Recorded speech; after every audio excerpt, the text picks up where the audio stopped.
Oke, selamat pagi teman-teman semua. Semoga kita sehat selalu ya. Jadi kembali lagi kita bertemu pada di detik diskusi. Jadi diskusi kita kali ini mengenai pengakutansi yaitu inventory atau persediaan. Saya selaku moderator akan mengajak ketiga rekan-rekan saya. Yang pertama ada IGD Rangga Anugrah Pangestu. Halo IGD Rangga. Halo, saudari Nadia. Kemudian ada saudari Nadia. Halo, saudari Nadia. Halo. Oke. Lalu ada saudari Rima. Halo, saudari Rima. Halo juga Semia. Jadi pada pertemuan sebelumnya kita sudah membahas mengenai perusahaan dagang ya. Jadi pada perusahaan dagang ada istilah yang dinamakan dengan persediaan. Nah, saya ingin bertanya kepada saudari Nadia. Saudari Nadia, apa pengertian dari persediaan itu? Oke, baik. Terima kasih saudari Setnia untuk pertanyaannya. Menurut TSA ke-14, persediaan didefinisikan sebagai aktiva yang tersedia untuk dijual dalam kegiatan usaha normal dan dalam proses produksi dan atau dalam perjalanan. Nah, adapun dalam bentuk bahan atau perlengkapan untuk digunakan dalam proses produksi atau pemberian jasa.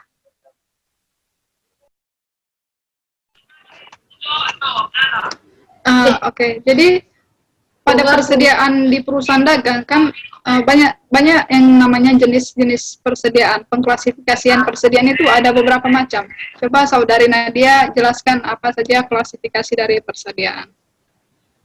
Nah, untuk pengklasifikasian ini sendiri itu tergantung ya, itu berbentuk pedagang-pedagang maupun pabrik. Nah, kalau dia bentuk dagang-dagang itu berarti dia perusahaan dagang. Nah, dalam perusahaan dagang itu sendiri kan banyak sekali tuh item-itemnya. Ada berupa bahan makanan dan yang lain sebagainya. Jadi, untuk pada perusahaan dagang itu sendiri, itu cukup diklasifikasikan sebagai persediaan barang dagang untuk menggambarkan seluruh item yang ada. Nah, kalau pada perusahaan manufaktur itu sendiri, itu ada 3. Yang pertama adalah barang jadi, barang dalam proses, dan barang bahan baku.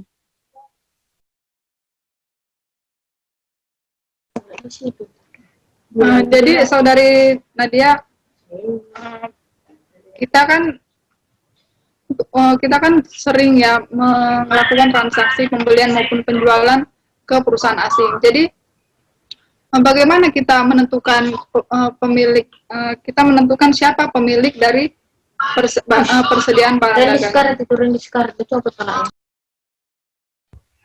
Oke, baik. Jadi untuk menentukan kepemilikan barang tersebut, yang pertama itu barang dalam perjalanan itu ada 2 poin.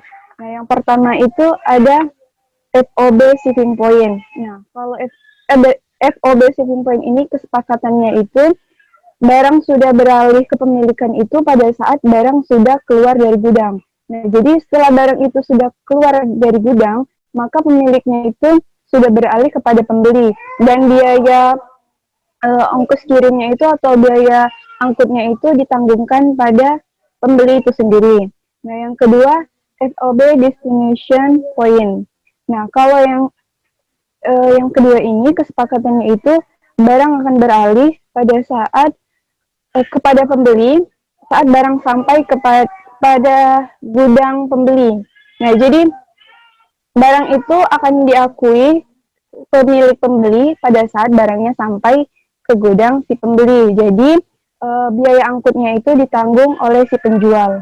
Nah, yang terakhir itu barang titipan. Nah, untuk barang titipan ini sendiri perusahaan tidak bisa mengklaim bahwa itu adalah barang mereka karena misalnya contohnya saya menitipkan dagangan saya kepada perusahaan Setnia.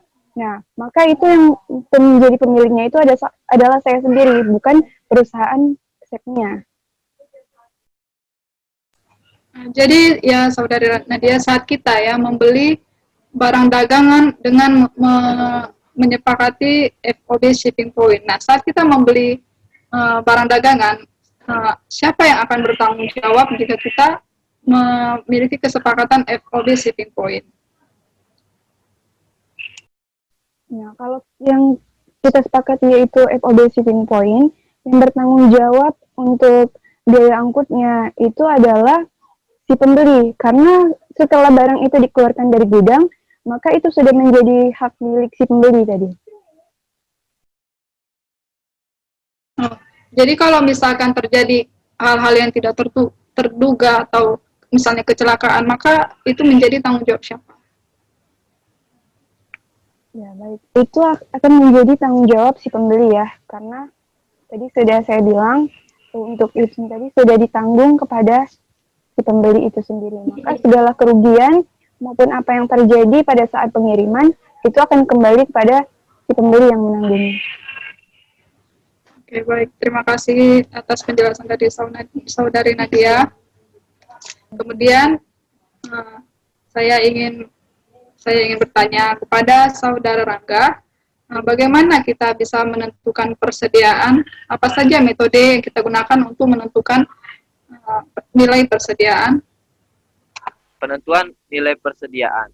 Nah, dalam mendapatkan persediaan barang, perusahaan pasti akan mengeluarkan biaya untuk mendapatkan barang tersebut sampai barang tersebut sampai kepada gudang perusahaan dalam keadaan baik dan siap untuk dijual.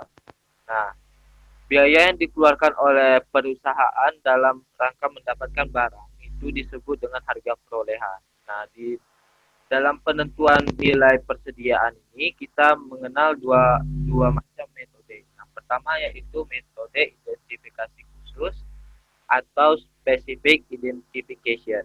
Nah, yang kedua itu ada asumsi arus kas.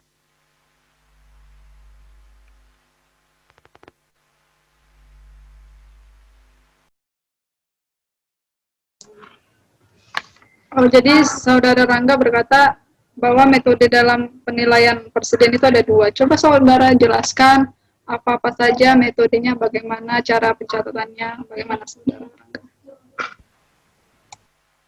Nah, yang pertama yaitu tadi kan saya bilang ada metode identifikasi khusus. Nah, apa sih metode identifikasi khusus ini? Metode ini adalah suatu metode yang paling sempurna dalam menentukan berapa nilai persediaan yang ada. Mengapa? Karena di setiap unit barang yang dibeli digunakan dan tersisa diidentifikasi secara khusus. Berikut harga belinya. Selanjutnya, bila suatu perusahaan membeli 2 unit barang dagangan dengan harga yang berbeda karena kenaikan harga, pada saat pemakaian dapat diidentifikasi barang mana yang dipakai. Nah, mana yang tersisa dan berapa harga belinya. Nah, metode ini umumnya digunakan pada perusahaan dagang. Nah, produk yang dijual adalah produk yang memiliki identifikasi khusus. Contohnya, yaitu perusahaan penjual perhiasan, ada juga perusahaan penjual mobil bekas, dan masih banyak lagi perusahaan-perusahaan lainnya. Nah, yang kedua itu ada asumsi arus kas. Nah, di dalam asumsi arus kas ini sangat berbeda dengan identifikasi khusus. Mengapa? Karena di dalam asumsi arus kas ini mereka menganggap arus kas ini arus biaya yang mungkin tidak terkait dengan arus fisik barang. Nah, di dalam asumsi arus kas ini ada 2 metode aliran biaya yang diasumsikan. Yang pertama yaitu ada first in first out atau disebut juga dengan FIFO, dan yang kedua itu ada biaya rata-rata.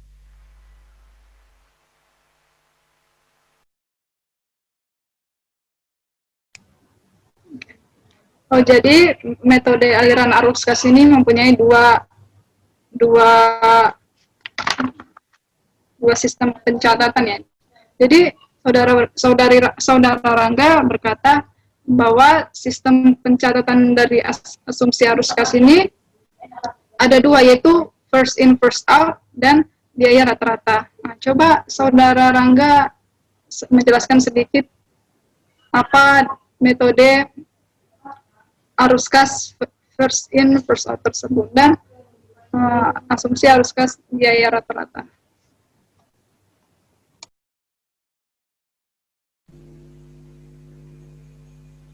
Nah, pada asumsi first in first out atau FIFO ini artinya yaitu metode masuk pertama, keluar pertama. Nah, artinya barang paling awal yang dibeli adalah yang pertama kali kita jual. Nah, oleh karena itu, berdasarkan metode ini, biaya barang yang paling awal yang dibeli adalah yang pertama kali diakui dalam menentukan harga pokok penjualan. Nah, ini tidak berarti bahwa unit tertua dijual terlebih dahulu, tetapi bahwa biaya unit tertua diakui terlebih dahulu, begitu. Nah, yang kedua itu ada biaya rata-rata. Nah, biaya rata-rata ini mengalokasikan harga-harga pokok barang tersedia untuk dijual. Nah, berdasarkan unit biaya rata-rata tertimbang yang dikeluarkan. Nah, metode biaya rata-rata mengasumsikan bahwa barang memiliki sifat yang serupa. Begitu, Saudari Setnia. Tadi kan saudara Rangga berkata kalau asumsi aliran biaya pada FIFO ini merupakan aliran persediaan barang dagangan yang awal itu dikeluarkan pada awal juga ya.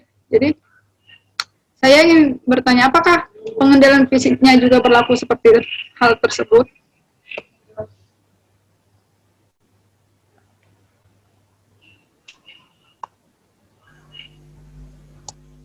Kalau untuk pengendalian fisiknya, setahu saya tidak ya. Yang ditekankan di sini yaitu biaya atau harga dari suatu barang tersebut. Begitu, Saudari Setnia. Terima kasih atas penjelasan dari saudara Rangga. Kemudian saya ingin bertanya kepada saudari Rima. Saudari Rima, bagaimana cara menentukan nilai persediaan pada sistem perpetual dan mengapa metode LIFO tidak diperkenankan oleh IFRS? Untuk nilai persediaan itu sebenarnya pada sistem perpetual kita bisa mengetahuinya setiap saat dengan melihat kartu persediaan. Nah, untuk menentukan nilainya itu ada 3 metode. Yang pertama metode FIFO, nilai persediaannya dihitung dengan cara mengalihkan unit yang tersisa dengan harga perolehan per unit, urut harga perolehan terakhir. Yang kedua, metode LIFO, yaitu nilai persediaan dihitung dengan cara mengalihkan unit yang tersisa dengan harga perolehan per unit, urut harga perolehan awal.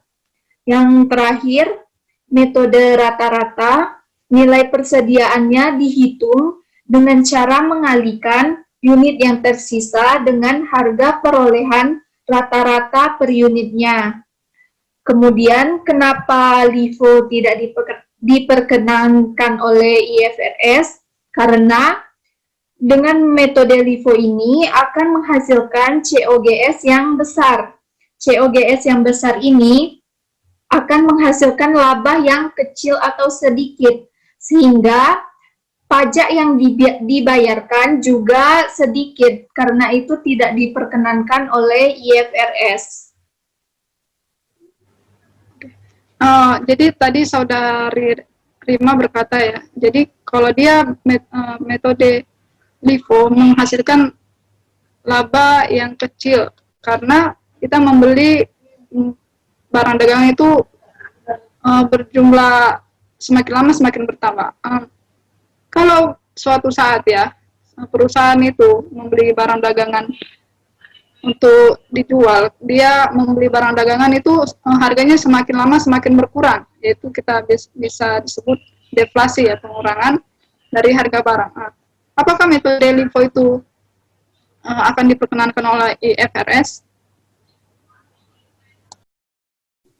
Tergantung ya, metode LIFO itu bisa digunakan untuk keperluan pajak seperti di beberapa negara saja, tapi untuk di Indonesia sepertinya tidak diperkenankan untuk menggunakan metode LIFO ini.